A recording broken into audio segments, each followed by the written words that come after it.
नमस्कार। तो आज हम आपको बताने जा रहे हैं जलोदर नाशक मुद्रा किस प्रकार की जाती है। सबसे पहले कनिष्ठिका उंगली को अंगूठे के बिल्कुल जड़ पे ले आएं और तीनों उंगलियां बिल्कुल सीधी रखें। इसी प्रकार दूसरे हाथ से भी आप कर सकते हैं। इसको बोलते हैं जलोदर नाशक मुद्रा। कनिष्ठिका उंगली को अंगूठे के बिल्कुल जड़ पे लगाना है और धीरे धीरे तीनों उंगलियों को बिल्कुल सीधा रखें और अंगूठे से धीरे धीरे इस उंगली पर दबाव देना है। जब आप इसको लगातार धीरे धीरे करते रहेंगे तो आपका अभ्यास संभव हो जाएगा। फिर आप इसको ज़्यादा देर तक भी कर सकते हैं। धीरे धीरे प्रयास करते रहें और तीनों उंगलियां बिल्कुल सीधी रखें। इसके अनेकों अनेक लाभ हैं जो हम आपको बताने जा रहे हैं।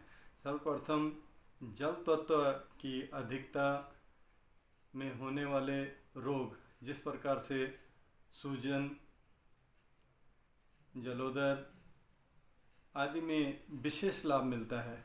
जिसको सूजन की प्रॉब्लम हो, जलोदर आदि जो है दिक्कत अगर किसी को आ रही है तो उसमें इससे बहुत ही ज़्यादा लाभ मिलता है। और यह मुद्रा रोग शांत करने में भी सहायक होती है। रोग को जितने भी अगर कोई रोग आपको हो रहे हैं तो उनको ये मुद्रा शांत करती है। तो जलोदर मुद्रा किस प्रकार करनी है आपको बताया। इसी के साथ साथ हम अगला बताएंगे आपको अपान मुद्रा। जलोदर मुद्रा के बारे में एक बार फिर देख लीजिए। ये कनिष्ठिका उंगली को अंगूठे के जड़ में लगाया और अंगूठे से हल्का सा उसमें दबाव दिया और तीनों उंगलियां बिल्कुल सीधी इस प्रकार से, इसे कहते हैं जलोदर मुद्रा। ध्यान से करें, सही करें। सूजन आदि की कोई दिक्कत अगर इसमें आती है तो वो जो है विशेष लाभदायक इसमें होता है। इस मुद्रा को जलोदर मुद्रा कहते हैं। अब आपको लिए चलते हैं अपान मुद्रा। अब अपान मुद्रा किस प्रकार से करनी है ये देखिए। दोनों ये हाथ लिया, ये मेरा दाहिना हाथ है और ये बायां हाथ है। ध्यान रखें क्योंकि मैं आपको सामने दिखा रहा हूँ, इसलिए अगर आप करेंगे तो आपके अपोजिट होगा। तो ये मेरा दाहिना हाथ और ये बायां हाथ। आप दोनों हाथों से भी कर सकते हैं। ये दोनों उंगलियों को, बीच वाली उंगली और उसके साथ वाली उंगली को अंगूठे से दबाव देना है। फिर आपको मैं एक एक करके बता भी दूंगा, विधि भी बता दूंगा कैसे की जाती है। ये देखिए, पीछे से देखेंगे तो ऐसे लगेगा और आगे से अगर करेंगे तो इस प्रकार लिखेगा। सुख आसन, अन्य किसी आसन में आप बैठ सकते हैं।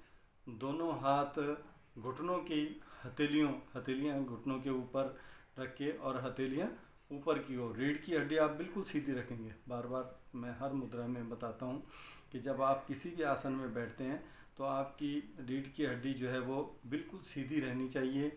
मध्यमा और अनामिका उंगली, जो मैंने पहले आपको बता रहा था, मध्यमा और अनामिका उंगलियों को दोनों को एवं अंगूठे के आगे के भाग को, अग्रभाग जिसे कहते हैं, आगे के भाग को मिलाकर हल्का सा दबाएं। तर्जनी, ये जो अंगूठे के पास वाली जो उंगली है, और कनिष्ठिका सबसे छोटी उंगली को जो है उसको बिल्कुल सीधी रखनी है। ये दोनों उंगलियां आपने बिल्कुल सीधी रखनी है इस प्रकार से, और घुटनों के ऊपर आप इसको रख सकते हैं। इसके भी बहुत सारे लाभ हैं, जैसे कि शरीर में नाड़ियों की शुद्धि होती है। जितने हमारे शरीर में नाड़ियां हैं उनमें शुद्धि होती है। मल दोष से जो है, मल दोष विसर्जित हो जाता है। इस मुद्रा को करने से मल दोष भी विसर्जित होता है। और बवासीर के लिए ये जो है बहुत लाभदायक है। मधुमेह जो है वो इससे ठीक हो जाता है। और मूत्राव रोग, अगर पेशाब के किसी को रोग हैं, गुर्दे का दोष जो है वो भी दूर हो जाता है। कई चीज़ें इनमें हैं। दांतों की का दोष जो है वो भी ठीक हो जाता है। और पसीना लाकर शरीर के ताप को भी दूर करता है। जैसे कि पसीना आ जाए और शरीर का ताप जो है वो भी दूर हो जाता है और इससे हृदय शक्तिशाली बन जाता है। इस आसन को करने से हमारा हृदय भी बहुत शक्तिशाली बन जाता है। इस मुद्रा को करने से बहुत से लाभ, अनेकों लाभ, कम से कम 1 से 10 लाभ जो है सिर्फ इसी मुद्रा को करने से होते हैं। तो ये मुद्रा आप लगातार कीजिएगा।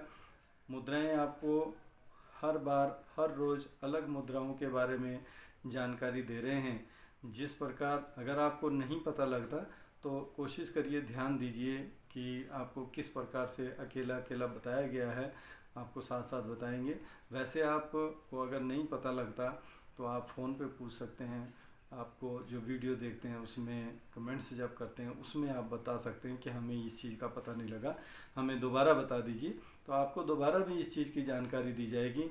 और जब हमारी ये मुद्राओं का सेशन समाप्त हो जाएगा उसके बाद फिर जिस प्रकार से आप लोगों की राय हमें मिलती है, हम उसी के आधार पे अगली जो वीडियो जो हैं वो बनाते हैं ताकि आपको घर बैठे लाभ हो। क्योंकि आजकल इधर उधर आपको कहीं जाना नहीं है, आपका मन नहीं लगता होगा, इसलिए ये वीडियो लगातार आपको डे वाइज बनाई जा रही हैं और आपको भेजी जा रही हैं ताकि आप सबको घर बैठे आप अपना इलाज खुद कर सकें। इसी के साथ मैं अपनी वाणी को विराम देता हूं। अगली वीडियो में अगली जो मुद्राएं रह गई हैं उनके बारे में जानकारी देंगे। धन्यवाद, नमस्कार।